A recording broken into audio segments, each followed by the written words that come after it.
हम लोग के पास अगला एक टर्म एग्जिस्ट करता है, this is called mixture of gases, अलग अलग तरह के गैसेस का mixture.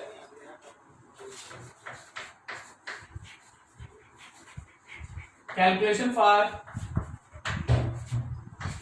Cp, Cv, gamma and molar mass of mixture। Cp, Cv, gamma and molar mass of mixture। ठीक है, मान लो जैसे हम लोग सबसे पहले मोलर मास देखेंगे मिक्सचर का। मिक्सचर का मोलर मास हमेशा ध्यान रखना, number of moles of first gas into molar mass of first, number of moles of second, molar mass of second divided by number of moles of first plus number of moles of second. ऐसा एक चीज ध्यान रखिएगा कि आपके पास अगर दो gases का एक मिक्सचर बनाया गया जिसमें गैस एक का नंबर ऑफ मोल्स N1 है और गैस बी का नंबर ऑफ मोल्स N2 है, तो उस मिक्सचर का जो अपना एक मोलर मास होगा that can be calculated by using this equation. अगर दो से ज्यादा होगा तो ये इक्वेशन को और आगे बढ़ा लो, 3 हुआ, 4 हुआ, 5 हुआ, जितना गैसेस होगा इस मिक्सचर को यूज करो। दूसरा टर्म इसमें एग्जिस्ट करता है, this is Cv of mixture. तो ये होगा हम लोगों के पास number of moles of first Cv first, number of moles of second Cv second divided by number of moles of first plus number of moles of second. यहां से आपको मिक्सचर का Cv मिल जाएगा। देखो अगर हम लोगों के पास एक प्योर मोनो एटॉमिक गैस है तो Cv का वैल्यू है 3/2R, और अगर हम लोगों के पास प्योर डायटॉमिक गैस है तो Cv का वैल्यू है 5/2R। लेकिन अगर मान लीजिए 10 मोल मोनो एटॉमिक है और 15 मोल डायटॉमिक का एक मिक्सचर है, 10 मोल मोनो एटॉमिक है और 15 मोल डायटॉमिक है और उसका एक मिक्सचर है, तो अगर वो मिक्सचर बन गया तो उस मिक्सचर का Cv कितना होगा? You can use this equation, N1 Cv1 plus N2 Cv2 divided by N1 plus N2, इससे मिक्सचर का Cv मिल जाएगा। इसी तरह थर्ड देखिए, Cp of mixture, number of moles of first Cp1, number of moles of second Cp2 divided by number of moles of first plus number of moles of second. ये तुमको मिलेगा Cp of mixture, mixture का Cp निकालने का तरीका। इसी तरह से अगर आप चाहें तो गामा ऑफ मिक्सचर निकाल सकते हैं। गामा ऑफ मिक्सचर निकालने का तरीका है, गामा ऑफ मिक्सचर निकालने का तरीका है, उसके लिए आपको थोड़ा सा ध्यान रखना पड़ेगा कि हम लोग है ना Cv का जो वैल्यू लिखते हैं वो क्या होता है। ठीक है, जरा गौर करना, हम इसमें डायरेक्ट आपका इक्वेशन लिख देते हैं। जब भी आप गामा ऑफ मिक्सचर लिखिएगा तो number of moles of mixture divided by gamma of mixture -1 is equal to number of moles of first gamma 1 -1, number of moles of second gamma 2 -1, और इसी तरह से अगर 3-4 और रहेगा तो ये इक्वेशन आगे बढ़ता है। गामा अगर हम लोग मिक्सचर का निकालना चाहते हैं तो आपको इंडिविजुअल गामा को इस इक्वेशंस में यूज करना पड़ेगा। जैसे चलो एक छोटा सा एग्जांपल आपके सामने रख दे। मान लो जैसे हम तुम्हारे सामने ये कह दें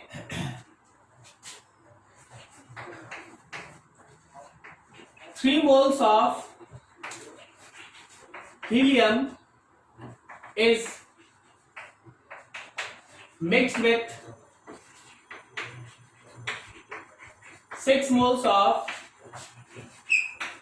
nitrogen, then find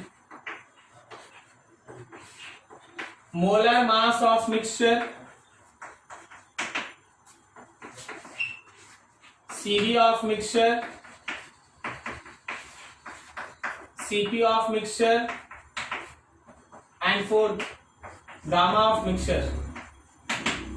अब देखिए इसमें हमको कोई कैलकुलेशन करके आपको बताने का जरूरत नहीं है, आपके सामने इक्वेशन है, जस्ट यूज दैट। ठीक है, चलो इसको नोट करो, इसको थोड़ा बना के फटाफट आंसर बताओ।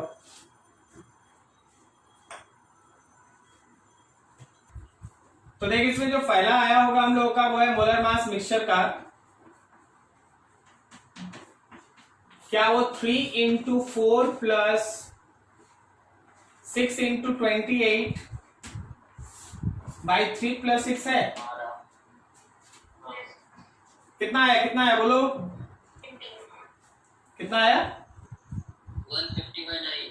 150/9। ठीक है। दूसरा हम लोग इसी तरह लिख लिए हैं, हम लोग के पास सीबी ऑफ मिक्सचर था, तो 3 helium is monoatomic, so it is 3/2r plus 6 nitrogen is diatomic, so it is 5/2r and all divided by 9। ठीक है, यहां से भी कुछ आ गया आपका। इसी तरह अगर आप चाहेंगे तो थर्ड सीपी ऑफ मिक्सचर भी लिख सकते हैं। सीपी ऑफ मिक्सचर एक तो है कि ये फॉर्मूला यूज करो, नहीं तो क्या कर सकते थे, CP of mixture plus R भी तो कर सकते हैं। ठीक है ना, दोनों से आंसर आ जाएगा। और फिर आप फोर्थ यूज किए, number of moles of mixture by gamma of mixture -1, number of moles first का 3, गामा फर्स्ट का कितना, मोनोएटॉमिक है, मोनोएटॉमिक है, कितना है बोलो, 5/3 है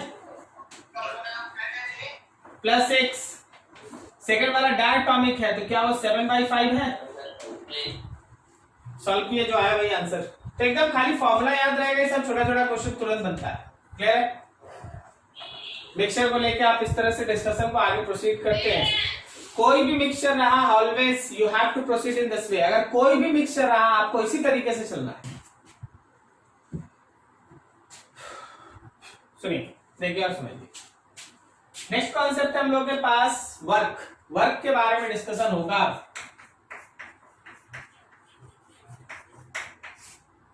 थर्मोडायनामिक्स में वर्क, ऑब्वियसली आप है ना, ये वर्क जो है वो दो जगह पढ़ते हैं। एक होता है मैकेनिकल वर्क, मैकेनिकल वर्क जिसमें फोर्स और डिस्प्लेसमेंट उससे रिलेटेड डिस्कशन होता है, जो आप मेनली फिजिक्स में जो वर्क एनर्जी पावर है वहां पढ़ते हैं।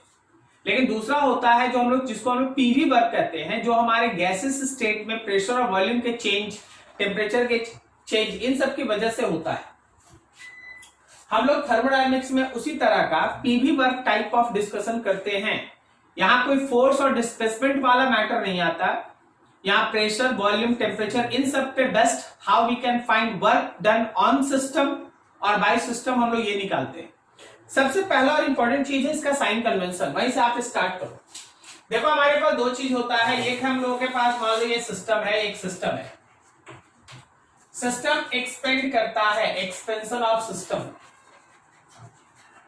Expansion of system, volume initial से वॉल्यूम फाइनल बड़ा होगा। तो याद रखना, this is work done by system, ये सिस्टम का किया गया वर्क है। And this work should always, this work should always in physics it is taken to be positive, आपको पॉजिटिव लेना पड़ेगा। अब देखिए सिस्टम पे आप काम कीजिए, मतलब सिस्टम का होगा कंप्रेशन, सिस्टम का होगा कंप्रेशन, मतलब वॉल्यूम इनिशियल से वॉल्यूम फाइनल उसका कम होगा। ऐसे केस में this is said to be work done on system, इसको हम लोग सिस्टम पे किया गया वर्क लेते हैं, and that work is taken to be negative. तो वर्क का पहला इंपॉर्टेंट चीज है उसका साइन कन्वेंशन। ध्यान रखिएगा कि फिजिक्स में साइन कन्वेंशन और केमिस्ट्री में साइन कन्वेंशन उल्टा है।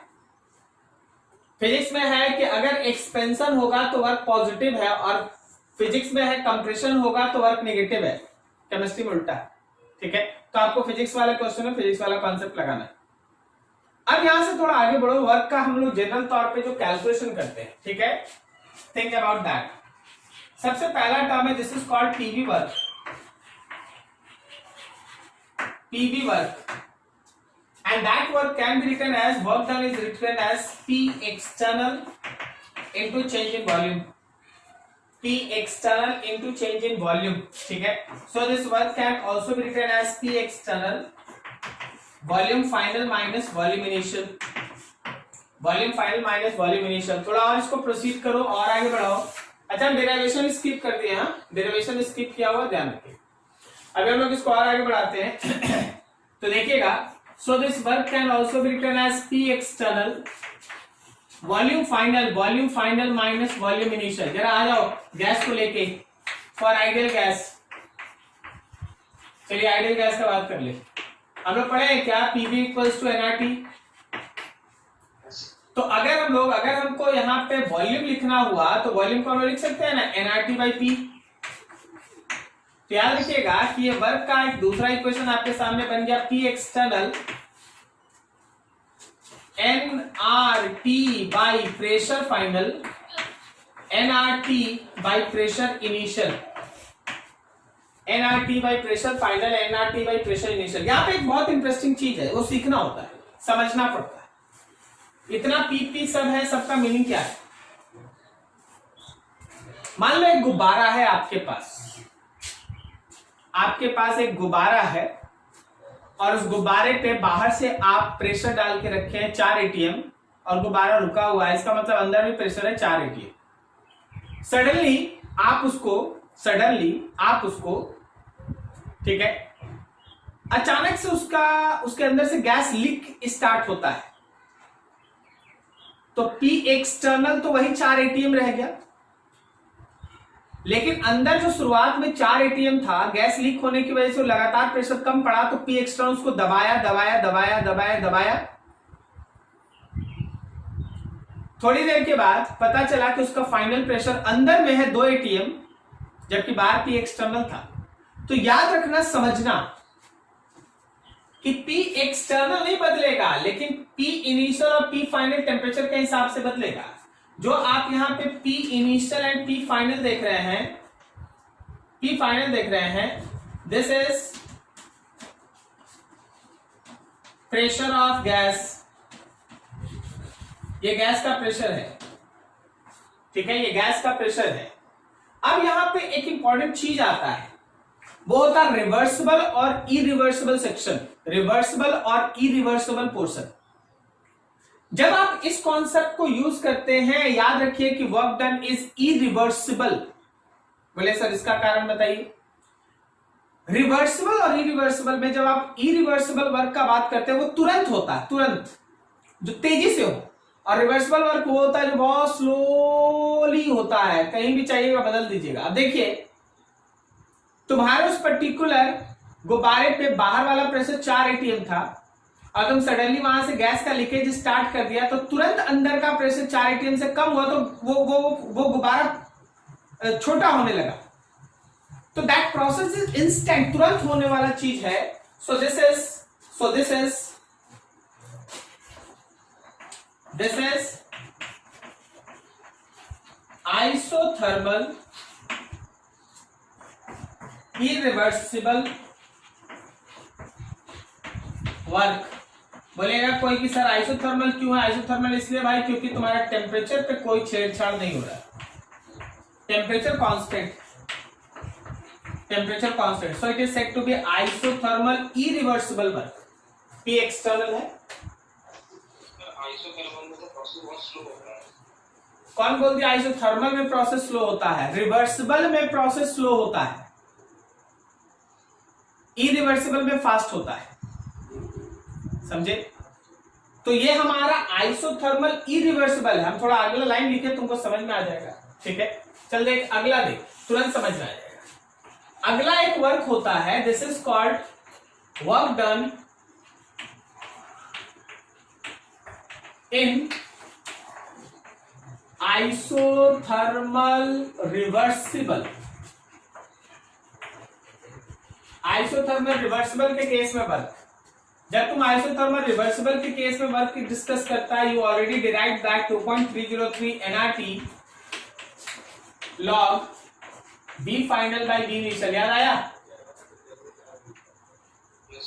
ये जो आप वर्क का इक्वेशन निकाल रखे हैं ना, ये आइसोथर्मल रिवर्सिबल में है, टेम्परेचर कांस्टेंट होता है और प्रोसेस बहुत स्लोली होता है, तो उस समय आप उसको यूज करते हैं। यहां टेम्परेचर कांस्टेंट होता है लेकिन प्रोसेस काफी फास्ट होता है, तो आप इसको यूज करते हैं, ठीक है? और आगे इसी में एक और इक्वेशन है ना प्रेशर को लेके, 2.303 nRT log B final by B initial को P initial by P final लिखते हैं, P initial by P final, ठीक है? 2.303 nRT log P initial by P final. This is work done in isothermal reversible. Now you have a chance to find the work done in adiabatic process.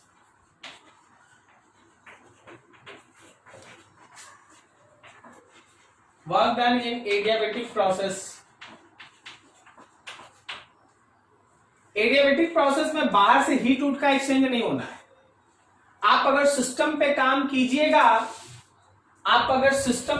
कीजिएगा तो compress होगा, उसका temperature बढ़ जाएगा।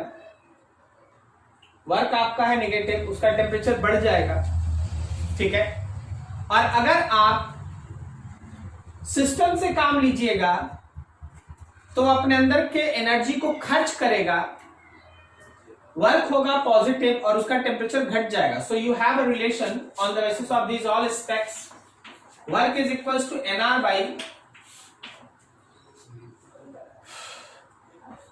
Gamma -1 T initial minus T final. एक बार थोड़ा हम क्रॉस चेक कर लें, एक बार हम इसको थोड़ा क्रॉस चेक कर ले। चलिए आपसे बात करते करते क्रॉस चेक कर लेते, देखना है, जरा समझना। If work done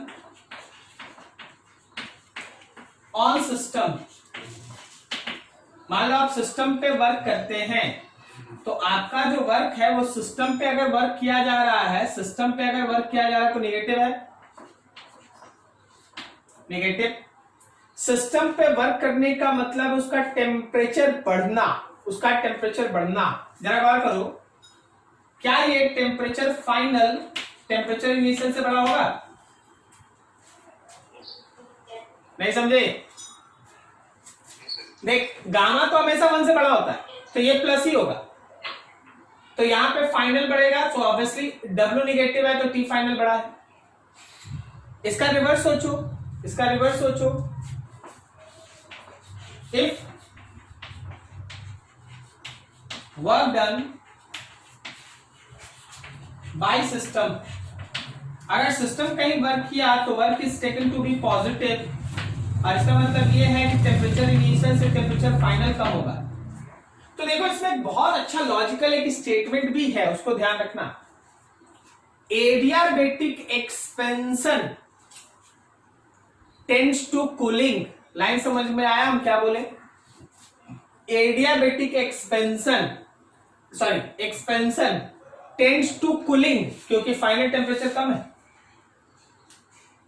adiabatic compression, ये कंप्रेशन है, tends to heating, final temperature ज्यादा है।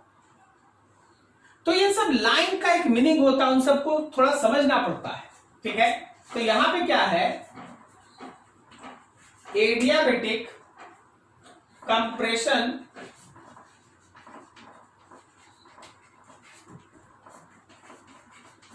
Tends to heating, adiabatic compression tends to heating. उसी तरह यहां पे है एडियाबेटिक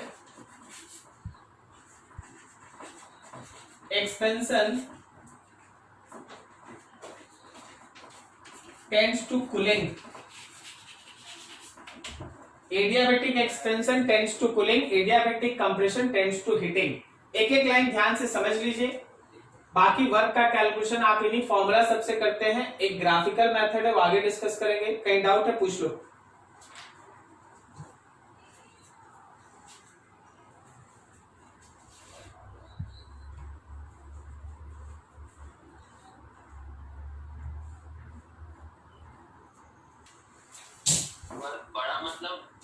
वर्क बड़ा मतलब ज्यादा,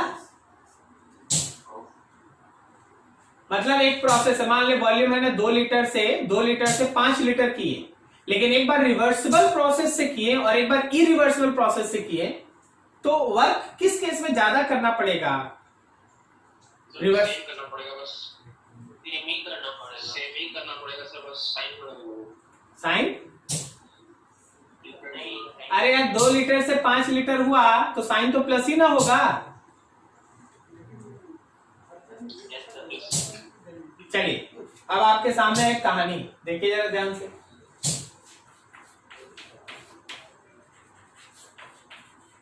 comparison between reversible and irreversible work, reversible and irreversible work. चलो सबसे पहले हम लोग देखेंगे एक्सपेंशन को। एक्सपेंशन देखिए ध्यान से, एक है मेरे पास रिवर्सिबल एक्सपेंशन, देखना और समझना। मान लीजिए टीवी डायग्राम है और यहां से ऐसे एक्सपेंड करके यहां तक पहुंचा, ए से चला बी तक, ठीक है। और आपको याद है ना वर्क डन निकालने के लिए एरिया निकालते, ये तो आपको याद होगा ना। तो ये एरिया आप निकाल देते हैं, जो एरिया निकालते वही आपका वर्क हो जाता है। रिवर्सिबल एक्सपेंशन में ये वर्क है, ठीक है। Area work, area work. अब जरा देखना कि अगर मेरे पास इरिवर्सिबल एक्सपेंशन होता, अगर मेरे पास इरिवर्सिबल एक्सपेंशन होता तो देख होता क्या।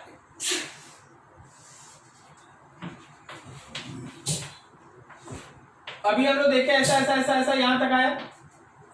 देख इरिवर्सिबल एक्सपेंशन के लिए आपको प्रेशर इतना ही रखना पड़ता है, ये वाला प्रेशर रखना पड़ता है, दिस इज P एक्सटर्नल होता है। और वॉल्यूम का चेंज यहां से लेके यहां तक होता है, this is the process. So work done केवल ये होता है। इरिवर्सिबल एक्सपेंशन का मतलब क्या है, P external into del V। अब कोई बोलेगा सर आप क्यों इसी पॉइंट पे P एक्सटर्नल चुने, आप यहीं पे क्यों P एक्सटर्नल चुने, यहां क्यों नहीं चुन लिए। अरे यार प्रेशर कम होगा तभी ना एक्सपेंशन होगा, बाहर वाला प्रेशर कम होगा तभी ना एक्सपेंशन होगा। अब हम बोलेंगे कि देखो गुब्बारे के अंदर का प्रेशर है 6 atm, 6 atm और बाहर का प्रेशर है 8 atm, तो गुब्बारा एक्सपेंड करेगा कि गुब्बारा कंप्रेस हो जाएगा, कंप्रेस हो जाएगा। अब हम बोलेंगे गुब्बारे का प्रेशर है 6 atm और बाहर का प्रेशर है 4 atm, तो गुब्बारा कब तक एक्सपेंड होगा, जब तक कि उसका अंदर का प्रेशर 4 नहीं हो जाए। क्या समझा। तो एक्सपेंशन है तो मेरा P एक्सटर्नल यहां ना होगा, और कंप्रेशन होगा तो मेरा P एक्सटर्नल यहां ना होगा। तो देख P external into del V मतलब ये वाला एरिया, तो ये रहा वर्क। अब तुम दोनों एरिया को कंपेयर कर लो, बोलो कौन सा एरिया बड़ा है, रिवर्सिबल का या इरिवर्सिबल का। रिवर्सिबल का। तो याद रखना एक्सपेंशन में work done expansion reversible is greater than work done expansion irreversible. Reversible का एक्सपेंशन प्रोसेस में किया गया काम इरिवर्सिबल के एक्सपेंशन प्रोसेस में किए गए काम से ज्यादा होता है। अब थोड़ा कंप्रेशन पे आ जाओ, कंप्रेशन पे आ जाओ। तो भाई देख तुरंत तुरंत हो जाएगा। ये तो हम लोग के पास टीवी डायग्राम है समथिंग लाइक दिस, ए से बी जा रहे हैं, और अगर हम लोग वर्क डन निकालना चाह रहे हैं तो हमारे पास ये रहा area, this is work. Compression में रिवर्सिबल, ये रिवर्सिबल वर्क है, ओके। यहां लिखना भूल गए, यहां लिख देते हैं, ये रिवर्सिबल का वर्क है। अब इसी केस में ठीक है यहां से यहां चल रहा है, लेकिन हमको कम करना क्या है। अच्छा एक्सपेंशन का एरो उधर नहीं देंगे ना, कंप्रेशन है ना तो एरो इधर देंगे, ओके। एरो इधर देंगे ना, वॉल्यूम घटेगा ना, नहीं समझ। This area is work. अब तुम खुद से सोच के बता दो इस बार कौन सा एरिया बड़ा है, रिवर्सिबल वाला कि इरिवर्सिबल वाला। इरिवर्सिबल। तो याद रखना कि जब आप कंप्रेशन करते हैं, जब आप कंप्रेशन करते हैं तो रिवर्सिबल का जो वर्क है वो छोटा होता है कंपैरिजन टू इरिवर्सिबल। तो कोई एक बात बोल ही नहीं सकता कि रिवर्सिबल वाला हमेशा बड़ा होगा या इरिवर्सिबल। दिस ऑल डिपेंड्स कि आप एक्सपेंशन का चर्चा कर रहे हैं कि कंप्रेशन। एक्सपेंशन में रिवर्सिबल का वर्क ज्यादा है, जबकि कंप्रेशन में बोलो तो इरिवर्सिबल का वर्क ज्यादा है। क्या ये समझ में आया, याद रहेगा आपको। नेक्स्ट हम लोगों के पास graphical analysis for work. Calculation for PV work from graph, calculation for PV work from graph, graph से है ना पीवी वर्क को फाइंड आउट करना है। तो हमारे पास दो चीज होता है, एक होता है non cyclic process, non cyclic process, always remember work is equals to area enclosed by PV curve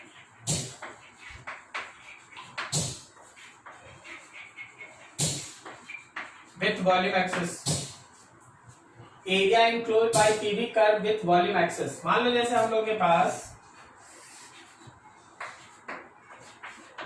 ये है PV कर्व, A से चला B तक कोई प्रोसेस है something like this, obviously this is expansion, ये एक्सपेंशन है,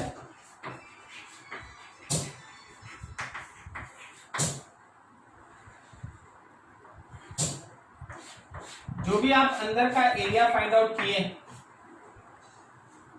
ये पीवी कर्व का जो भी आप अंदर का एरिया फाइंड आउट किए, that area will be equals to work, area ही वर्क है, ठीक है। जो भी आप अंदर का एरिया फाइंड आउट किए, that area will be equals to work.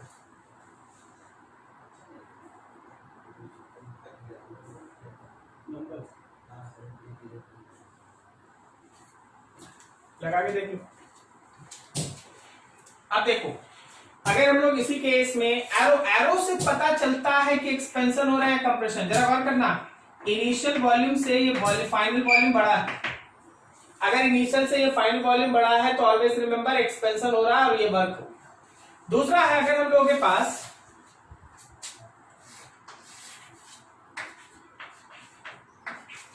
कुछ आप ऐसा ड्रॉ कर लिए, ए से चला यहां बी पे पहुंचा, तो जरा गौर करो, एरिया ये जो एरो वो तुमको दिखा रहा है कि इनिशियल वॉल्यूम से फाइनल वॉल्यूम छोटा है, तो जो भी अंदर का आप एरिया निकालिएगा ये एरिया वर्क होगा, एरिया ही वर्क होगा। लेकिन जो प्रोसेस है, जो एरो हेड है, उससे दिख रहा है कि दैट प्रोसेस इज कंप्रेशन। तो जब कभी भी हम लोगों के पास कोई नॉन साइक्लिक वर्क हो, नॉन साइक्लिक प्रोसेस हो, तो वर्क डन निकालने का मतलब है जो भी आपको कर्व दिया गया है उसका वॉल्यूम एक्सिस के साथ जितना एरिया इनक्लोज होगा उस एरिया को निकालो।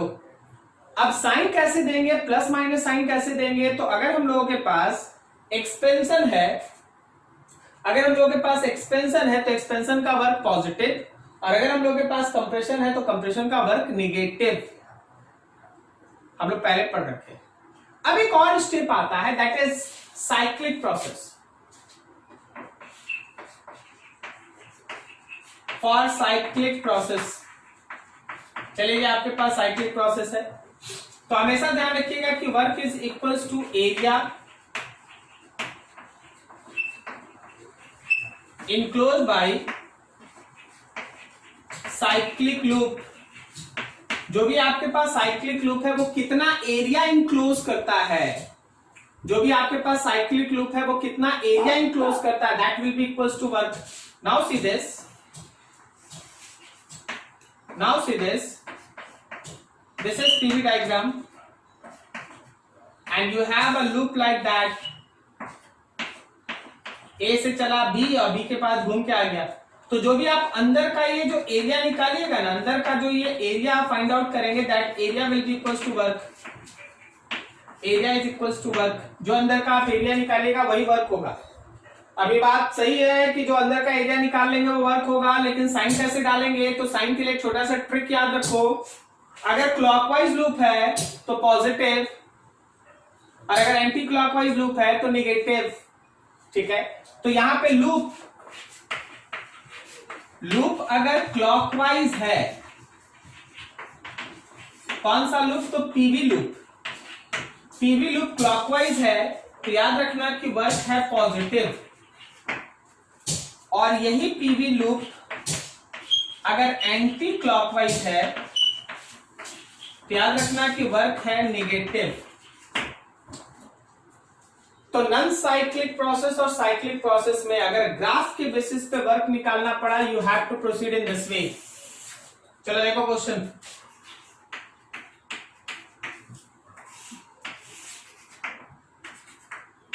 ये P है, ये V है, प्रेशर है ATM में, वॉल्यूम है लीटर में,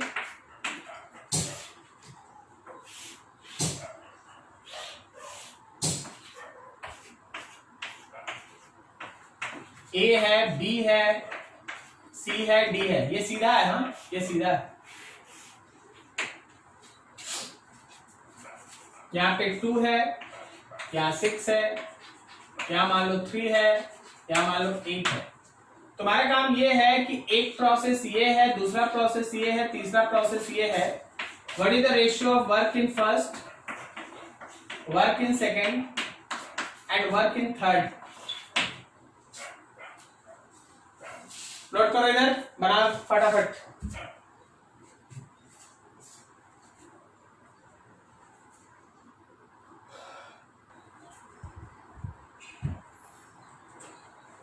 हो गया? कितना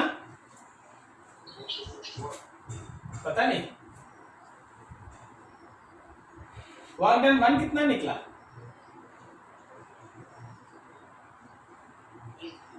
कितना? 31 हाँ 30 है ना? हाँ, फिर वर्क डन 2 कैसे निकाला तुम लोग? एरिया ऑफ ट्रेपीजियम से निकाला वर्क 2। माइनस कर दिया मेरे पहले वाला। क्या बोला? मतलब ये निकाल लिए। हाँ good, very good. Triangle plus rectangle कर दिए। अच्छा जो भी किया ठीक है। और फिर 3 निकाल लिया ना? तीनों का रेशियो बता दो, कितना बोल रहे हो? बोलो बोलो जी आदित्य बाबू, क्या बोल रहे हैं? 2:1 ऐसे। हाँ सर। सबका है यही? हो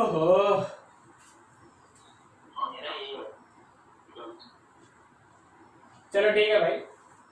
तो देखिए आप वर्क 1 जो निकाले होंगे उसमें आप केवल ये वाला एरिया सोच रहे होंगे, तो वो हो गया हम लोगों का लेंथ हो गया 5 और ब्रेथ हो गया 6।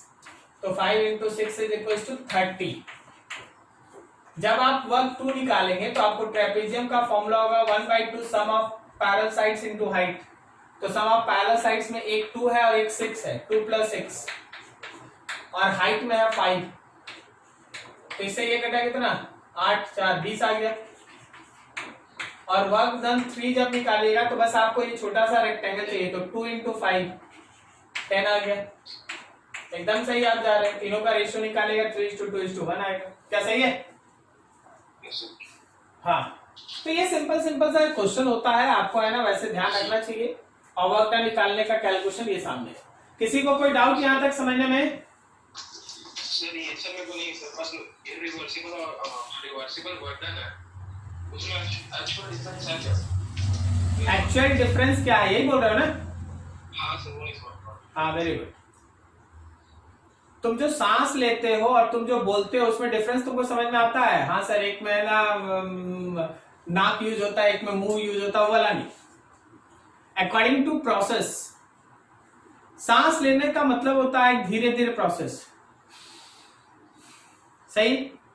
और बोलने का मतलब है आप अगर कुछ बोलिएगा, मान लीजिए आप है ना अपना नाम ही लेते हैं वंश, तो ये धीरे से नहीं होगा ना। Lips are moving in fast way and the formation of compression and rarefaction takes place at a moment, तुरंत बन जाता है। क्या सही है? बस यही अंतर है। जो भी प्रोसेस काफी फास्टली होता है वो सब इरिवर्सिबल है, और जो प्रोसेस स्लो होता है किसी भी समय रिवर्स कर सके। तुम सांस ले रहा, जहां जाएगा वहीं छोड़ना स्टार्ट कर देगा। लेकिन एक बार जब तुम है ना बोलना स्टार्ट कर रहा, लिप्स आर मूविंग इन सच अ वे, अगर कंप्रेशर बन गया तो निकल गया और रिवर्स नहीं आएगा। Those are said to be irreversible, which are very fast, cannot be reversed at all moments. लेकिन जो स्लो होता है जिसमें एनर्जी का कंजर्वेशन लगा सकते हैं हम लोग, एनर्जी का लॉस नहीं होता, उसको कहते हैं रिवर्सिबल। क्या ये लाइन समझा? हाँ सर। अभी हम दूसरा चीज और बताते हैं। गुब्बारा लो और मुंह से उसको धीरे धीरे फूक फूक मार मार के आना, उसको धीरे धीरे धीरे धीरे ना फुलाते जाओ, ठीक है? तो हमेशा अंदर का प्रेशर और बाहर का प्रेशर लगभग बराबर होगा, लेकिन जब तुम फूक मारता है ना तो थोड़ा सा अंदर का प्रेशर बढ़ जाता है। जैसे देख, बाहर का प्रेशर 180 में तुम फूक मारा, अंदर वाला हो गया 1.01, तो 0.01 की वजह से थोड़ा फैल गया, फिर रुक गया, फिर तुम फूक मारा, फिर हो गया 1.01, फिर थोड़ा और फैल गया। बात समझ रहा? तो ये जो प्रोसेस है वो प्रोसेस जो है वो होगा रिवर्सिबल। काफी slow slow slow slow slow चल रहा है, लेकिन ठीक है, अचानक से तुम जब फूक मारता है, देखना थोड़ा बढ़ता है, वो सडन जो चेंज होता है उसको कहते हैं इरिवर्सिबल। वो हो गया इरिवर्सिबल। हमेशा कोई भी प्रोसेस जो स्लो रेट से होता है, जिसमें कंजर्वेशन ऑफ एनर्जी एप्लीकेबल है, वो होगा रिवर्सिबल। और कोई भी ऐसा प्रोसेस जो फास्टली होता है, जिसमें conservation of energy is not applicable, they are said to be irreversible, उसको इरिवर्सिबल कहते हैं। क्या ये क्लियर है? Yes. 4 moles of helium at 27 degrees C temperature have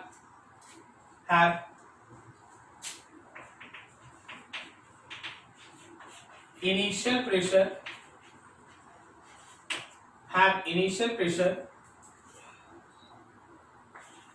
6 atm and it is expanded against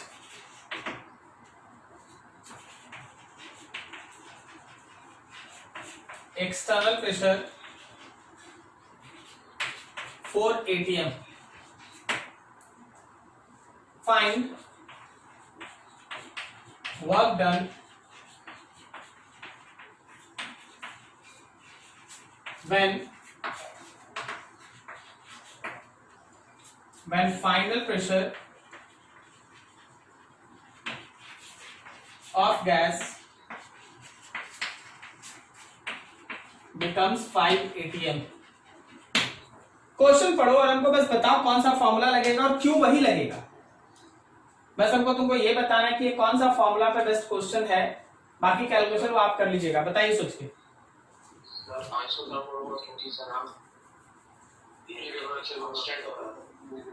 मतलब फॉर्मूला कौन सा?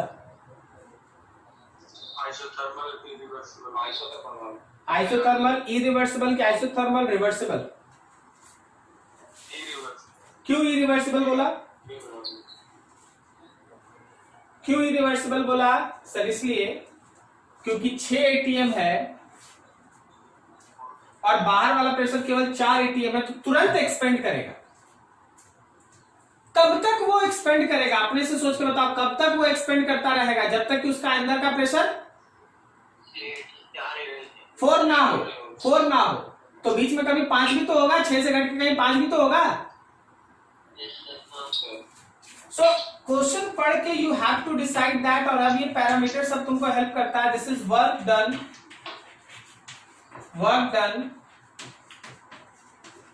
Isothermal expansion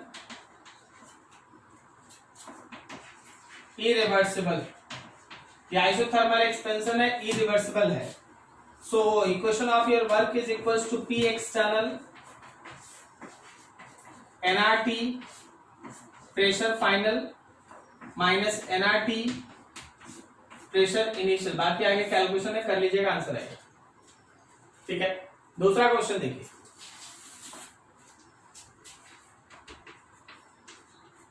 four moles of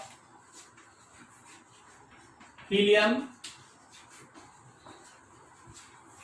expand from 4 litre to 10 litre या 20 litre, 4 litre to 20 litre at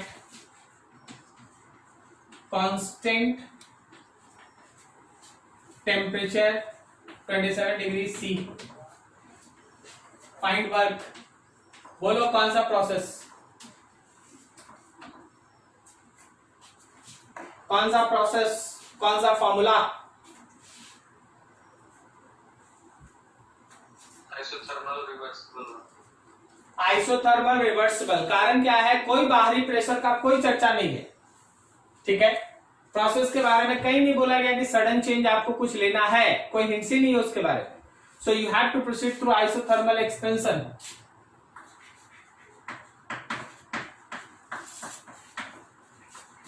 isothermal reversible expansion, isothermal reversible expansion. So you need a work is equals to 2.303 nRT log V final by V initial. ठीक है, तो देखो यहां भी temperature था 27 degree C और constant था, यहां भी टेम्परेचर है 27 डिग्री और कांस्टेंट है, लेकिन दोनों क्वेश्चन को बनाने का तरीका अलग अलग है. क्या तुमको समझ में आ रहा है? अगला देखो question.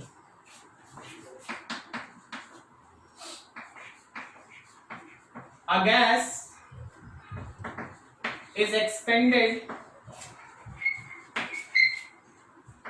so that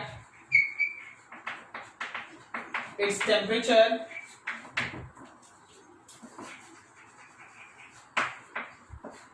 changes from 127 degrees C to 27 degrees C in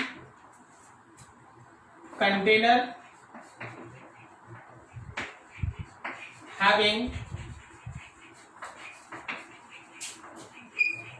adiabatic walls. In container having adiabatic walls, if gas is helium and its 10 gram is present in container, find work.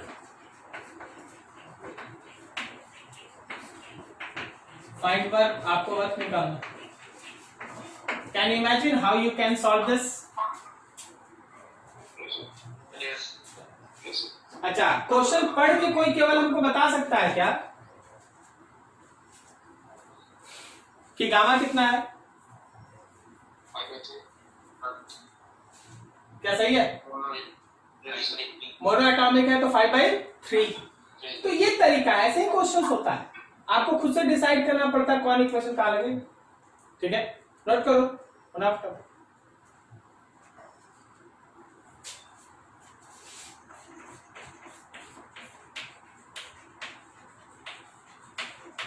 Conversion of graph.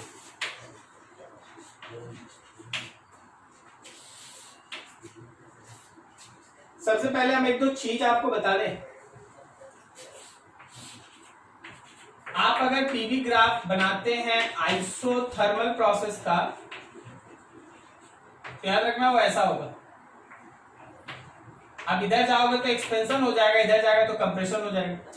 ठीक है, अब जरा गौर करना, अगर हम PV graph ऐसा बनाते, बोलो ये कौन सा प्रोसेस है?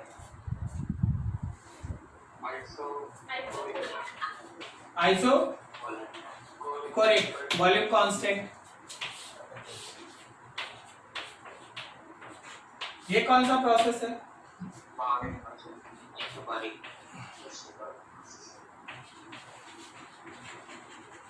आइसोबैरिक. ठीक है, अब अगर दो ग्राफ एक साथ हुआ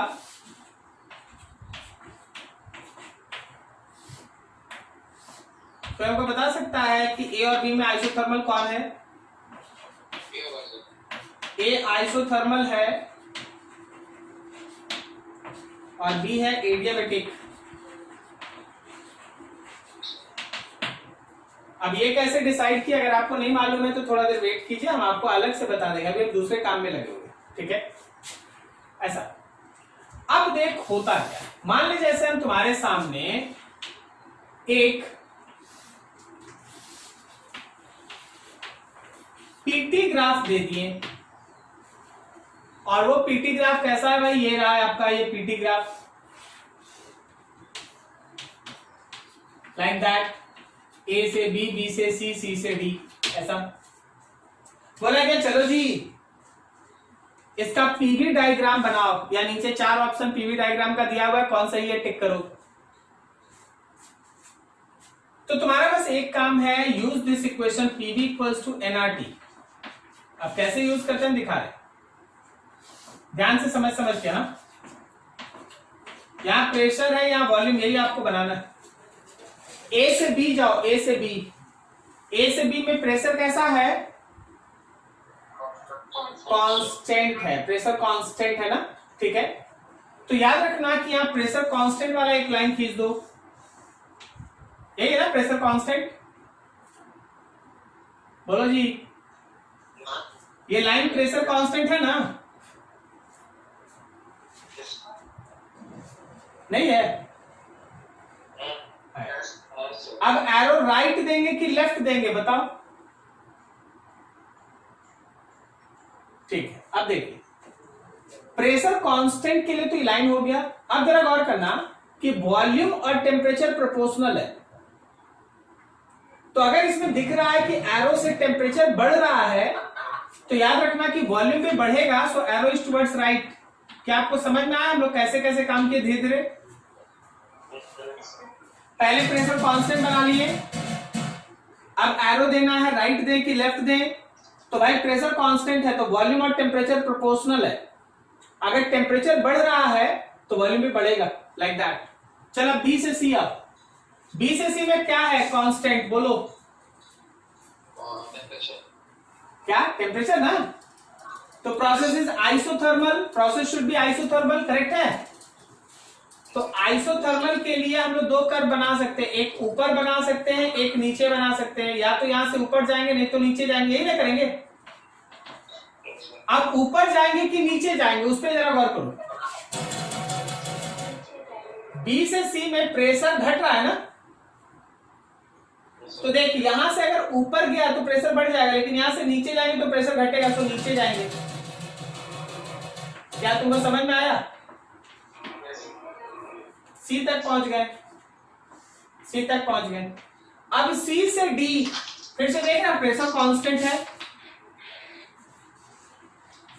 तो प्रेशर कांस्टेंट का ये एक लाइन। अब सी के बाद राइट जाएंगे कि सी से लेफ्ट जाएंगे, देख के बताओ। लेफ्ट जाएंगे, क्यों लेफ्ट जाएंगे, क्योंकि टेम्परेचर घट रहा है तो वॉल्यूम भी घटना चाहिए, सो लेफ्ट जाएंगे, लेफ्ट जाएंगे, ठीक है। मान लीजिए कहीं आ गए आप डी, अब देखिए डी से ए फिर कैसा है, आइसोथर्मल ना, हाँ तो भाई यहां से क्लोज ही होता है, इसमें कोई ज्यादा है नहीं, चौथा स्टेप तो आसान होता है, क्लोज होता है, बना दे ऐसा। तो ये अगर पीटी डायग्राम है, ये अगर पीटी डायग्राम है तो ये उसका पीवी डायग्राम है, ये उसका पीवी डायग्राम है। क्या आपको समझ में आ रहा फिगर, किस किस को नहीं समझ में आया नाम बताओ, फिर से बता देंगे। चलो फिर से एक और बनाते हैं नया।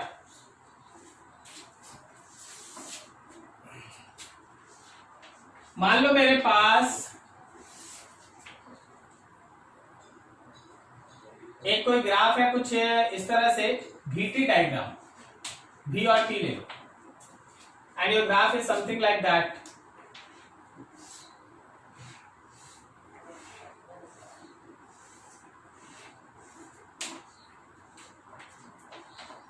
A है, B है, C है, A है, B है, C है, और कोई बोल दिया चलो जी इसका बना के दिखाओ पीवी डायग्राम।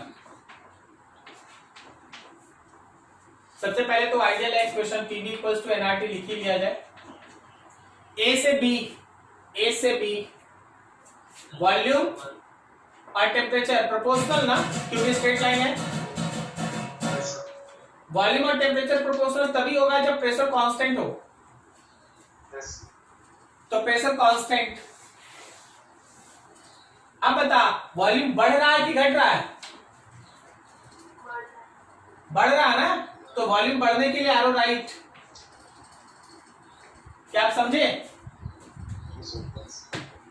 तो चल भाई, कहीं ए है, हाँ फिर से बताएं। हाँ ठीक है, देखो ये डायरेक्टली प्रोपोर्शनल है, स्ट्रेट लाइन है। तो वॉल्यूम और टेम्परेचर डायरेक्टली प्रोपोर्शनल तभी होगा जब प्रेशर कांस्टेंट हो। क्या बोलता है, सही है? तो प्रेशर कांस्टेंट के लिए बना दिए लाइन।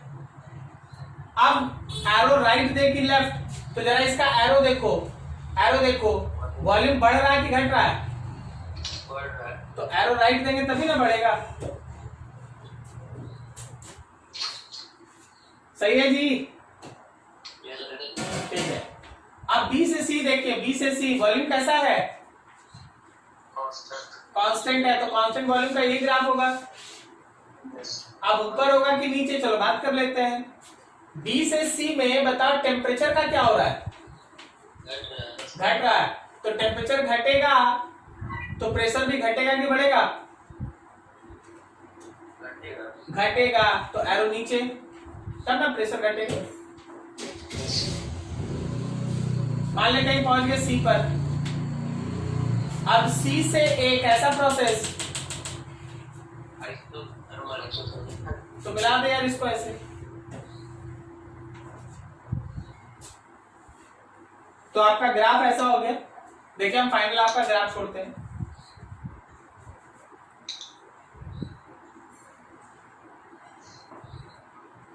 ये आपका ग्राफ हो गया,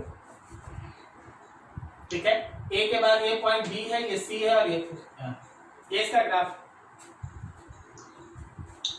समझ में आया जी? चलिए एक और बना लेते इसी का।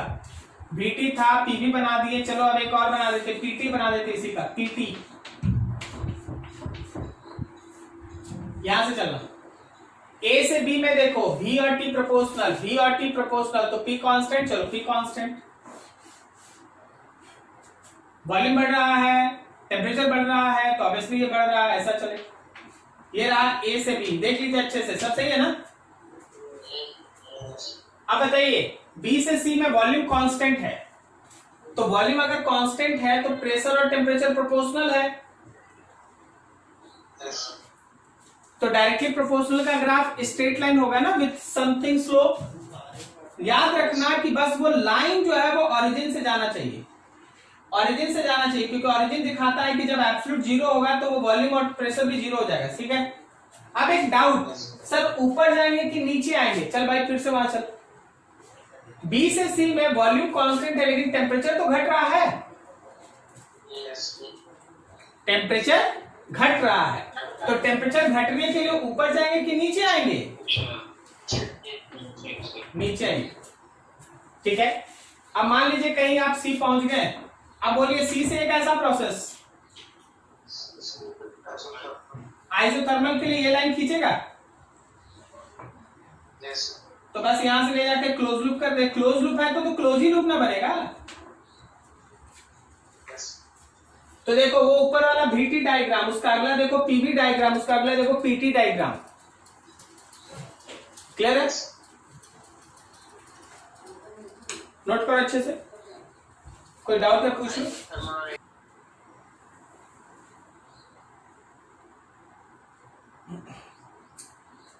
देखिए ये आदित्य बाबू, जो स्लोप के बारे में आप पूछ रहे हैं ना, वो हम लोग थोड़ा और आगे बढ़ेंगे ना तो फिर ये आएगा, ठीक है। अभी आप चिंता नहीं।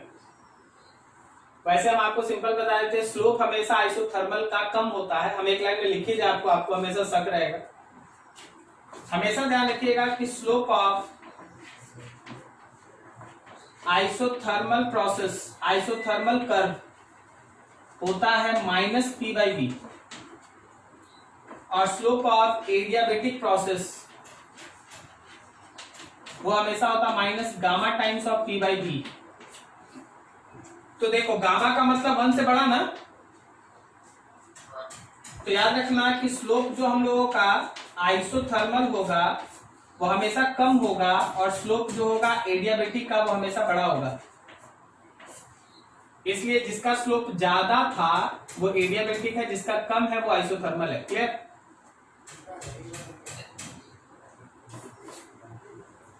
चलिए ठीक है, इतना नोट कर लीजिए। आपका आज बड़ा सेक्शन कवर हो गया। अगले दिन थर्मोडायनेमिक्स का फर्स्ट लॉ और उसके बेसिस पे जो डिस्कशन है वो सब